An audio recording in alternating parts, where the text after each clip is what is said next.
Quando foi proclamada a independência do Brasil, aqui no Sul, pelo Dom Pedro I, nas proximidades da cidade de São Paulo, hoje em dia ele estaria dentro de São Paulo, né, porque a cidade cresceu muito. Então, Dom Pedro proclamou a independência no sul do país. No norte, na região que nós chamamos Nordeste, principalmente, nós temos a resistência das tropas portuguesas que estavam lá. Então, essas tropas se declaram fiel a Dom João VI e vão lutar para manter o domínio de Dom João VI aqui no Brasil contra a proclamação da independência do Dom Pedro I. Dom Pedro I ele está numa função dupla, defensor da independência e, ao mesmo tempo, ele está aprendendo a iniciar o governo brasileiro. Por isso, ele contrata grupos de mercenários. O mais famoso dele, que já tinha lutado aqui na América do Sul, apoiando a independência do Peru, entre outras, é o Lord Cochrane. Então, o Lord Cochrane vai ser contratado e ele vai lutar principalmente ali na região do Piauí, na região da Bahia, né? Que são os dois grandes focos de resistência à independência brasileira. Na Bahia, nós temos duas mulheres que são consideradas mártires da independência no Brasil. Primeiro, a Soror Angélica, né? Soror Joana Angélica, que foi uma freira, né? Na verdade, a diretora do convento, que ela recebeu populares que estavam lutando pela independência e as tropas bateram querendo entrar e ela não deixou e eles passaram por cima dela e a mataram. E a outra é a Dona Maria Quitéria, que pediu para lutar pela independência, segundo, né, nós temos aí duas tradições um pouco diferentes, mas segundo uma das tradições ela pediu para o pai para poder lutar, né? E aí ela se apresenta vestida, armada, luta como um soldado e depois ela entrega a sua farda e vai viver uma vida normal de uma brasileira no início do século XIX. Então, nesse período entre 1822 e 1825, nós também temos a questão uruguaia. O Uruguai ele foi anexado como província da Cisplatina, né? A banda oriental do Rio do Prata, e os uruguaios, quando acontece a independência do Brasil, começam um primeiro movimento que seria um movimento de adesão à Argentina. E aos poucos esse movimento de adesão à Argentina vai se tornando um movimento de emancipação do Uruguai. O reconhecimento da nossa independência vai ser feito imediatamente pelos Estados Unidos, baseados então na doutrina Monroe, e logo em seguida pela Inglaterra, que vai pedir a renovação dos tratados de 1810. Portugal reconhece por interferência inglesa, então ele vai pedir um ressarcimento, né, o pagamento de uma indenização devido à independência e também um título de rei honorário para o Dom João VI.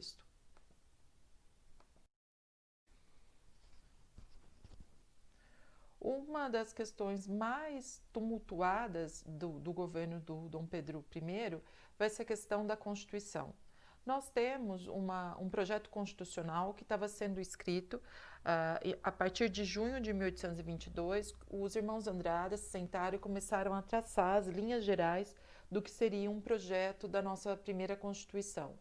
A corte brasileira, que tinha ido para Portugal e tinha voltado, né, chateada pelo tratamento que receberam lá, também começa a participar desse projeto. É um grupo bem heterogêneo, um grupo de uma elite brasileira, né, representando aí interesses bem diversos, mas eles começaram a elaborar uma Constituição, que é um projeto de 1823, né, estava praticamente pronta.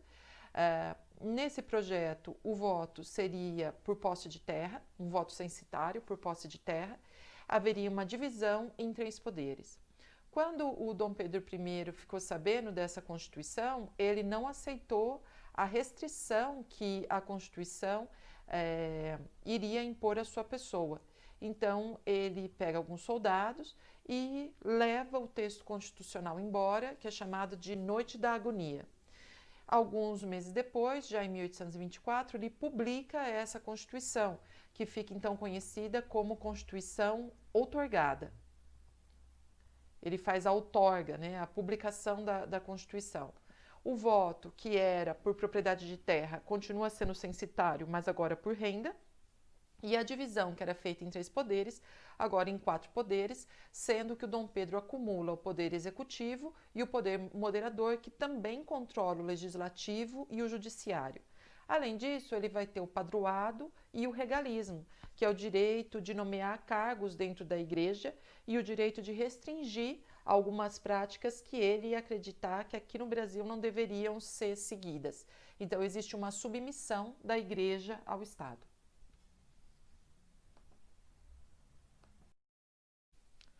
Toda essa situação da Constituição de 1824 leva os brasileiros a se assustarem um pouco, se bem que eles já estavam preparados para o pior depois que o texto constitucional foi levado embora, mas a ficarem espantados com o autoritarismo do Dom Pedro I. Então, o grupo brasileiro que teve toda aquela fé, né, confiança no Dom Pedro I como líder da nossa independência, alguns setores mais liberais já vão se afastar e já vai haver um descrédito da pessoa dele. No Nordeste, a outorga da Constituição rapidamente já refletiu em um movimento que traz a insatisfação que vem dos movimentos anteriores de Pernambuco, principalmente da Revolução, que aconteceu em 1817, uma revolução feita contra os impostos, liderada por grandes proprietários locais. Então, eles resolvem que está na hora de eles fazerem um movimento republicano e separatista, um movimento baseado, então, em ideias da Gran Colômbia, que é aquele grande país próximo aí do Nordeste, né? Chefiado ainda como presidente o Simão Bolívar, né? E a ideia deles é pegar o texto da Constituição e usando o texto da Constituição da Gran Colômbia, enquanto eles não conseguem terminar o processo e rever uma Constituição. A Confederação do Equador ela vai ser duramente massacrada pelo Dom Pedro I. Entre seus líderes nós temos o Frei Caneca e o Cipriano Barata. Cipriano Barata é um crítico, né, do governo do Dom Pedro I, e o Frei Caneca acaba sendo executado.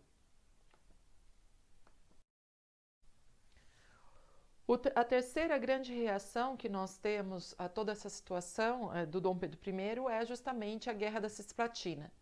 Começa com o movimento separatista do Uruguai e acaba numa disputa da Argentina e do Brasil pelo país. A Inglaterra vai intervir de forma diplomática porque ela tem interesse em que a região da Foz e do Rio do Prata permaneça internacional. Ela não tem interesse na união entre a Argentina e o Uruguai, nem o Brasil tem. Então, ela acaba diplomaticamente colocando a separação e o Uruguai fica sendo um país independente, autônomo e se resolve temporariamente a questão da região cisplatina, do equilíbrio da região do Prata, né, como a política externa brasileira gostava de dizer. Por que temporariamente? Porque o Brasil e a Argentina vão continuar interferindo na política do Uruguai, como nós vamos estudar mais para frente. E aí chegamos no ápice da nossa insatisfação com Dom Pedro I. É a morte do Dom João VI, em 1826. Então, a Guerra da Cisplatina ainda está acontecendo, a Constituição já foi feita, as guerras do Nordeste já foram vencidas, né? E a gente não consegue concretizar o Estado Nacional brasileiro totalmente autônomo de Portugal, porque o Dom Pedro I fica interferindo nos assuntos portugueses, ele não quer deixar o trono para o seu irmão.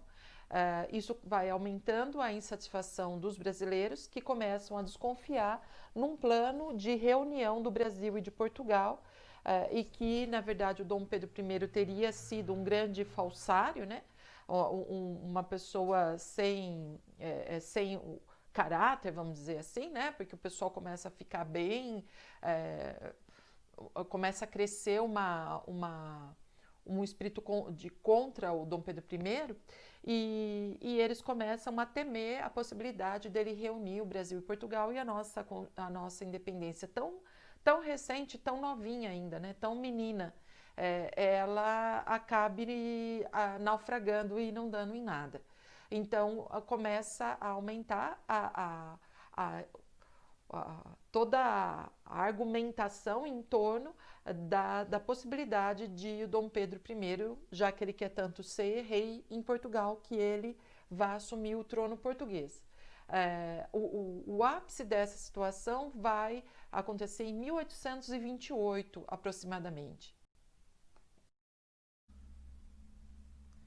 Então, a abdicação do Dom Pedro I, ela está, assim, ligada a esses fatores que nós estudamos. Está ligada à Constituição de 1824, onde ele demonstra um claro autoritarismo. Está ligada à Confederação do Equador, onde ele demonstra, além do seu autoritarismo, uma dificuldade de dialogar com os seus opositores. Tem também uma grande frustração com a perda do Uruguai, porque muitas pessoas da região do sul tinham terras e cidades que pertenciam, né, à região brasileira e que acabam ficando no Uruguai. E a questão da sucessão do trono português foi a que tornou tudo mais grave, porque gera toda essa discussão se o Dom Pedro seria confiável mesmo ou se ele estaria tentando engendrar uma reunificação do Brasil e de Portugal. Todo esse conjunto de fatores vai chegar no momento crucial com o assassinato do Líbero Badaró, que é um opositor ao Dom Pedro I, que é morto em São Paulo, é um jornalista em São Paulo, e ele escreve contra o governo e acaba assassinado. E, finalmente, a Noite das Garrafadas, em 1831. Dom Pedro I tinha ido para o interior, foi para a região de Minas Gerais. Ele esperava lá obter apoio para o seu governo, mas não tem receptividade. E quando ele volta no Rio de Janeiro, o grupo aí português, que a gente chama de Partido Português, faz uma grande festa para o Dom Pedro aparentar que a cidade está recepcionando, mas os brasileiros descobrem, então o grupo de brasileiros que normalmente se chama Partido Brasileiro, né, e pessoas próximas deles, descobrem isso e aí eles vão tentar estragar a festa que os portugueses tinham feito para Dom Pedro I, e isso acaba virando uma série de eventos aí de violência, de agressão, né, entre brasileiros e portugueses. Dom Pedro I está isolado no poder, então ele acaba abdicando, ele abdica em favor do seu filho, que ainda é menor de idade, tem 5 anos, que é o Pedro de Alcântara. Sua esposa, Dona Maria Leopoldina, já tinha falecido. Ele está no segundo casamento com uma outra princesa europeia, então ele vai embora para Portugal, onde ele assume como tutor da sua filha Maria da Glória. Vai governar em Portugal de 1831 a 1834, quando ele vem como Dom Pedro IV, e aí ele vem a falecer.